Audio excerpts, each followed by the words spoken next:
अली, क्योंकि अब यहाँ पर ईरान किस तरीके से इन हमलों का जवाब देता है ये भी देखने वाली बात है, क्योंकि जब से ट्रंप इस बात का जिक्र कर रहे थे कि अमेरिका, और जब जब ये बात सामने आई थी कि जो अमेरिका है वो भी इस मैदान में कूद सकता है, जंग के मैदान में, तो वहीं दूसरी तरफ ईरान भी ये कह रहा था कि अगर अमेरिका ऐसा करता है तो उसे उसका खामियाजा भुगतना पड़ेगा। अब ये भी देखना होगा कि ईरान कैसे जवाब देता है इन हमलों का।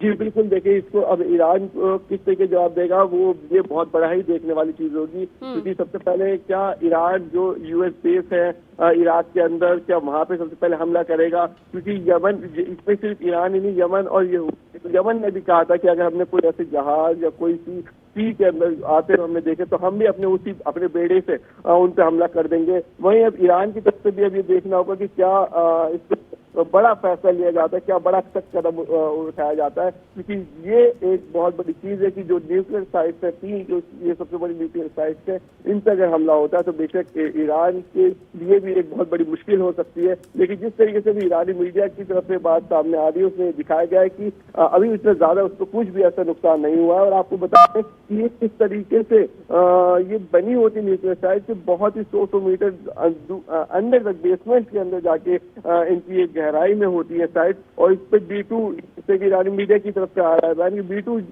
जो है हेलीकॉप्टर से, वो भी अगर इस पर हमला करें तो इस पर कोई असर नहीं होता। लेकिन अभी देखना होगा, वो तो मीडिया के बाद भी पता चलेगा कि कितने इसके ऊपर इस हमले की वजह से कितना नुकसान हो पाया है और क्या इसका ईरान की मीडिया और ईरान सरकार इससे अपना फैसला सुनाएगी। देखिए अली, जो मैं तमाम रिपोर्ट को देख रहा हूं उसमें यह कि B2 बॉम्बर जो है वो GBU-57 ले जाने में सक्षम है। और यही बार बार कहा जा रहा था, जैसा आप जिक्र कर रहे थे, कि वो जमीन के बहुत अंदर है, जो इनका परमाणु कार्यक्रम चल रहा है वो जमीन के बहुत अंदर चल रहा है। तो GBU-57 की खासियत यही है, जिसको B2 बॉम्बर ले जा सकता है अपने साथ, कि वो बहुत नीचे तक, कई 100 फीट नीचे तक अगर कोई कार्यक्रम है, अगर कहीं पर हमला करना है तो वो हमला कर सकता है। यही खासियत है और इसीलिए संभवतः अमेरिका ने B2 बॉम्बर की तैनाती की थी। कितने की तैनाती की थी ये भी अभी तक नहीं पता चल पाया है। और गुआम पर जब तैनाती की तो उससे आगे जाएगा कि नहीं जाएगा, उस पर भी अमेरिका ने कोई बयान नहीं दिया था।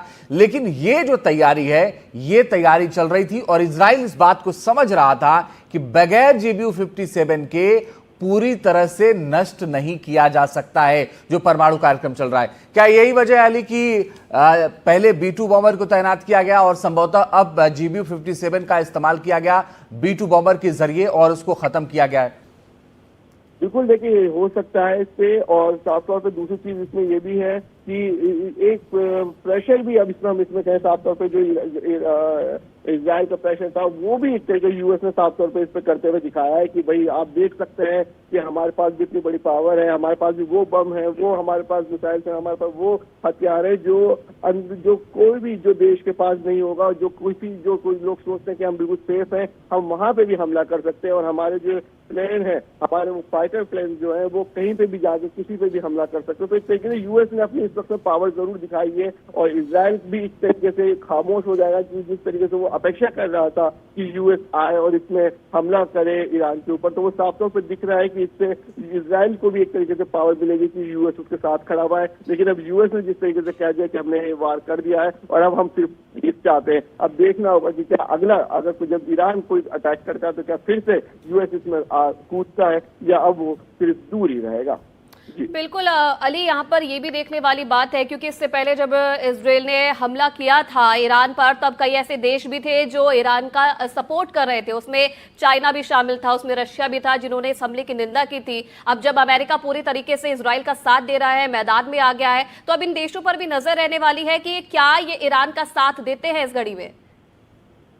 बिल्कुल, देखिए ईरान के साथ में रशिया की बात करें, चाइना की बात करें और यमन की बात करें, वो हमेशा ही खड़े हुए हैं ईरान के साथ में। और उनकी यही उम्मीद रहती है कि उन्होंने साफ तौर पर यही कह दिया था कि अभी इजराइल और ईरान के बीच में जंग चल रही है, लेकिन अगर कोई भी दूसरा देश आता है तो हम भी इसमें नहीं रुकेंगे। लेकिन अब यही देखने वाली बात होगी कि क्या इस वक्त में इजराइल के और यूएस जहाँ एक साथ खड़े हो चुके हैं, वहीं अब क्या रशिया और चाइना भी अब इस तरीके से सामने आएंगे और क्या उन लोगों की रणनीति होगी, किस तरीके से वो आगे अपना ये कदम बढ़ाएंगे ईरान के साथ। तो ये तस्वीरें आप देखिए और आप अंदाजा लगाइए कि कैसे, किस तरह से जो न्यूक्लियर प्लांट हैं वो जमीन के बहुत अंदर तक हैं, जिसको अमेरिका ने यह दावा किया है, बल्कि अमेरिकी राष्ट्रपति ने यह दावा किया है कि हमने उसको नष्ट कर दिया है और सुरक्षित हमारे जवान वापस आ गए हैं। B-2 बॉम्बर के जरिए इसे नष्ट करने की बात सामने आ रही है। दरअसल B-2 बॉम्बर की खासियत यह है कि वो GBU-57 बमवर्षक ले जा सकता है और जहां वो गिरेगा वो जमीन के बहुत अंदर तक उसको नष्ट कर देता है, और यही संभवतः हुआ है। पूरी जानकारी अभी आनी बाकी है, लेकिन सबसे पहले B-2 बॉम्बर का इस्तेमाल अमेरिका ने ISIS के ठिकानों को नष्ट करने के लिए किया था, और दूसरी बार उसका इस्तेमाल अब से थोड़े दिनों पहले जब हूती विद्रोहियों ने हमला शुरू कर दिया था अमेरिका के तमाम ठिकानों पर, उस वक्त भी B-2 बॉम्बर का इस्तेमाल हुआ था। और अब ऐसा लग रहा है कि तीसरी बार अमेरिका ने अपने B-2 बॉम्बर का इस्तेमाल किया है जो इस वक्त परमाणु ठिकाने हैं उन जगहों पर। राजीव रंजन हमारे सहयोगी जुड़ गए हैं ज्यादा जानकारी के लिए। राजीव, बताइए कि इस हमले में क्या B-2 बॉम्बर का इस्तेमाल किया गया है और इस्तेमाल करने का तरीका क्या था? देखिए, जो जानकारी निकल के आ पा रही है, और कहीं न कहीं इजराइल इस बात को चाह रहा था कि इस जो जंग है इसमें जो है अमेरिका जो है इसमें शामिल हो, क्योंकि जिस तरह की सफलता शुरुआत में इजराइल को मिली थी ईरान के साथ लड़ाई में, वो सफलता बाद में जाके नहीं मिल पा रही थी, और ईरान जिस तरह का नुकसान पहुंचा रहा था इजराइल को, उससे काफी ज्यादा तबाही मच रही थी। तो कहीं न कहीं ये चाह रहा था, और खासतौर से जो कुछ जगहों पर जो ईरान के परमाणु षड्यंत्र हैं वो जमीन के इतने नीचे हैं कि वहां पर अगर फायर करना हो, जिस तरह के क्लस्टर बन के डिमांड हो रही थी, वो कम से कम इजराइल के पास नहीं था। तो ऐसे हालात में अब जो है एक पूरा एक कह सकते हैं कि जंग का जो दायरा जो है बिल्कुल बदल जाएगा, और अब इजराइल का पलड़ा जो है बहुत ज्यादा भारी होगा। लेकिन अब देखना यह भी होगा कि जो बाकी जो दूसरे कंट्री हैं, चाहे रूस की बात करें, चाहे चीन की बात करें, जो कहीं न कहीं ईरान के साथ खड़े हैं, उनका क्या रुख होता है इस लड़ाई में देखने वाली बात होगी। ये बड़ा एक कह सकते हैं कि टर्निंग पॉइंट होगा।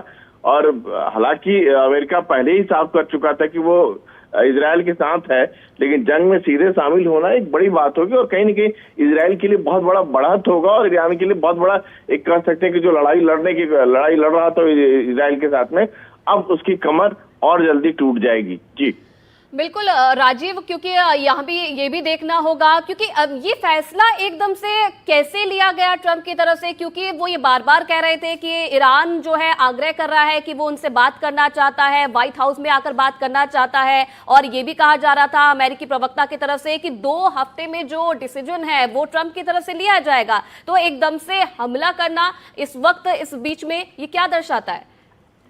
देखिए, कहीं न कहीं इस बात को दर्शा रहा है कि अमेरिका शुरू से उसका पक्ष ये रहता है कि इजराइल की हिफाजत करे, इजराइल के पक्ष में खड़े हो।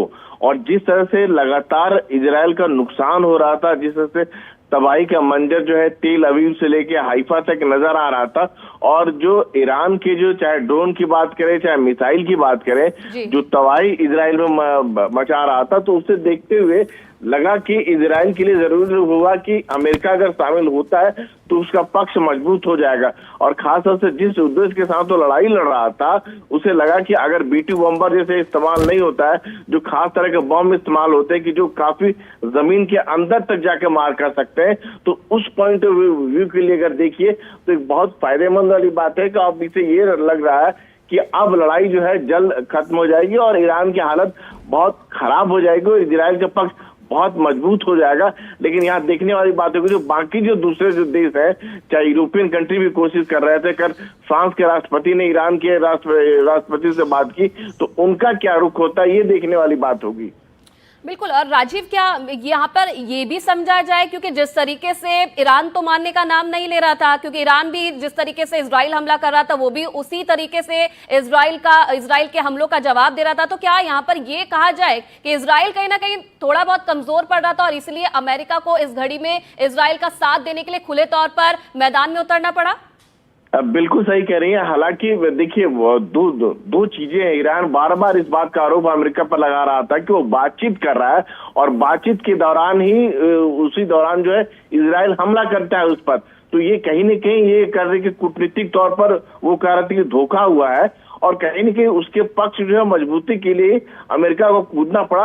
हालांकि ये अभी तक इस बात को साबित नहीं हो पाया, अमेरिका इस बात का पुख्ता सबूत नहीं दे पाया कि क्या ईरान जो है परमाणु हथियार बना लिया है या उसके बहुत करीब है, इस तरह की बातें निकल के आ रही है। क्योंकि मार्च महीने के आसपास जो है, जो वहाँ अमेरिका के जो राष्ट्रीय सुरक्षा सलाहकार है तुलसी गबार्ड ने इस तरह की बातें वहाँ सीनेट में कहा था कि अभी इस बात के पुख्ता सबूत नहीं है कि ईरान जो है परमाणु हथियार बनाने के बहुत करीब पहुंच चुका है। जी और राजीव, इसमें अब देखने वाली बात यह भी है, क्योंकि एक तरफ तो हम देख रहे थे कि इजराइल ने जब हमला किया था तो कई देश ऐसे भी थे जिन्होंने उस वक्त ईरान का समर्थन किया था, हमले की निंदा की थी। उसमें रशिया और चीन दो प्रमुख देश है जिन्होंने इजराइल के हमले को गलत बताया था। अब इन दोनों देशों का क्या रुख रहने वाला है अमेरिका के मैदान में कूदने के बाद, इस पर भी नजर रहेगी। बिल्कुल नजर रहेगी, और खासतौर से जो खाड़ी के देश हैं, सऊदी अरब जैसे देश हैं, जिन्होंने साफ तौर पर आलोचना किया था कि इजराइल ने जो हमला किया है ये ईरान की जो संप्रभुता है उसके खिलाफ है। हालांकि जितने भी खाड़ी देश हैं वो अमेरिका के खिलाफ नहीं जा सकते, लेकिन उसके बावजूद देखना हो कि उनका क्या रुख रहता है। और सबसे बड़ी बात है कि जो यूरोपियन कंट्री है जिनका रुख जो है यूक्रेन के मुद्दे को देखिए, कहीं न कहीं अमेरिका से अलग था और यहाँ भी अलग था। जिस तरह से यूरोपियन देश जो है इससे बात कर रहे थे ईरान के साथ, तो उनका क्या रुख होता है ये भी देखने वाली बात होगी, खासतौर से जब वर्ल्ड ऑर्डर की बात करते हैं तो। बिल्कुल राजू, आप बने रहिएगा, हम लौट रहे हैं आपके पास। लेकिन बड़ी और अहम बात यह है राजू की आप ये देखिए तस्वीरें, और बड़ी और अहम बात यह है कि इस पूरे मामले में अब अमेरिका की सीधी सीधी एंट्री हो गई है। अमेरिका ने यह दावा किया है कि हमने जो ईरान के जो परमाणु ठिकाने थे उनको तबाह कर दिया है। और ये तस्वीर आप देखिए फोर्डो न्यूक्लियर प्लांट ईरान का, इन जगहों पर अमेरिका का यह दावा है कि B-2 बॉम्बर के जरिए उन्होंने हमला किया है और इसको खत्म कर दिया है। इसके अलावा और जो दो जगहें थी जो बहुत महत्वपूर्ण जगह थी ईरान के लिए, उन पर भी हमले की बात अमेरिका कह रही है। देखिए नतांज न्यूक्लियर प्लांट है और इन जगहों पर आप देखिए कैसे, आप ये देखेंगे तो आपको समझ में आएगा कि ये वो जगह है जहां पर हमला किया गया है। और अलग अलग जगहों पर नतांज जो न्यूक्लियर प्लांट है उसको नष्ट करने का दावा फिलहाल अमेरिका कर रहा है। इस जंग में अमेरिका की अब सीधी एंट्री हो गई। हालांकि ट्रंप ने कहा था कि 2 हफ्ते में हम फैसला लेंगे कि आखिर क्या करना है, मगर आप ये देखिए इन तस्वीरों के जरिए कि कैसे सब कुछ बदलता हुआ नजर आ रहा है। अब अमेरिका ने यह कहा है कि हमने जो ईरान का न्यूक्लियर प्लांट है उसको ध्वस्त कर दिया है, उसको खत्म कर दिया है, अब सब शांति के साथ रह सकते हैं। मगर क्या ये पूरी तरह से नष्ट हो गया है? ईरान जो कि ये कह रहा है कि अब जंग की शुरुआत हुई है। आप देखिए ये जो दूसरी तस्वीर है ये इस्फहान न्यूक्लियर प्लांट है। इस्फहान न्यूक्लियर प्लांट में भी कहा जा रहा है कि जो परमाणु बम बना रहा था ईरान, उसे भी खत्म कर दिया गया है। और B-2 बॉम्बर का इस्तेमाल यहां पर किया गया, GBU-57 बमवर्षक लेकर के जाकर के यहां पर गिराया गया, ये भी जानकारी फिलहाल सामने आ रही है। अभी और ज्यादा जानकारी हम आप तक पहुंचाएंगे, लेकिन ये जो स्थिति है ये बहुत साफ है कि जब गुआम बेस पर अमेरिका ने अपने B-2 बॉम्बर को भेजा था तब से सवाल उठ रहे थे कि क्या अमेरिका सीधे इस जंग में उतरने वाला है। और उसी को लेकर के अब बार बार ये कहा जा रहा है कि क्या अमेरिका सीधे जंग में उतरने की जो बात कह रहा था वो है। अब ये देखिए ये जो 2 तस्वीरें आप देख रहे हैं ये B-2 बॉम्बर है। इसकी खासियत ये है कि 11,000 किलोमीटर तक ये उड़ान भर सकता है और अगर रिफ्यूलिंग कर दी जाए तो ये 19,000 किलोमीटर तक उड़ान भर सकता है। इसकी एक खासियत और है, ये रडार की पकड़ में बिल्कुल नहीं आता। और ये जो तस्वीर आप देखिए, कहा जा रहा है कि ये ईरान की तस्वीर है इस्फहान न्यूक्लियर प्लांट की, और इसी B-2 बॉम्बर के जरिए यहां पर हमला किया गया जी। और ये भी कहा जा रहा है कि GBU-57 जो उनका बम है उसको ले जाया गया। और ये जो B-2 बॉम्बर है ये परमाणु ले जाने में सक्षम, परमाणु बम भी ले जाने में सक्षम है, दोनों ही तरह के परमाणु बम ले जाने में सक्षम है। और ये बेहद ही शानदार फाइटर जेट है। और बड़ी वो बात ये देखिए अब व्हाइट हाउस की तस्वीरें आ गई हैं और ये व्हाइट हाउस की तस्वीरें आप देख रहे हैं। अभी इस वक्त चंद सेकंडों बाद या चंद मिनटों बाद अमेरिकी राष्ट्रपति डोनाल्ड ट्रंप यहां पर संबोधित करने वाले हैं। वो बातचीत करेंगे कि क्या कुछ हुआ था।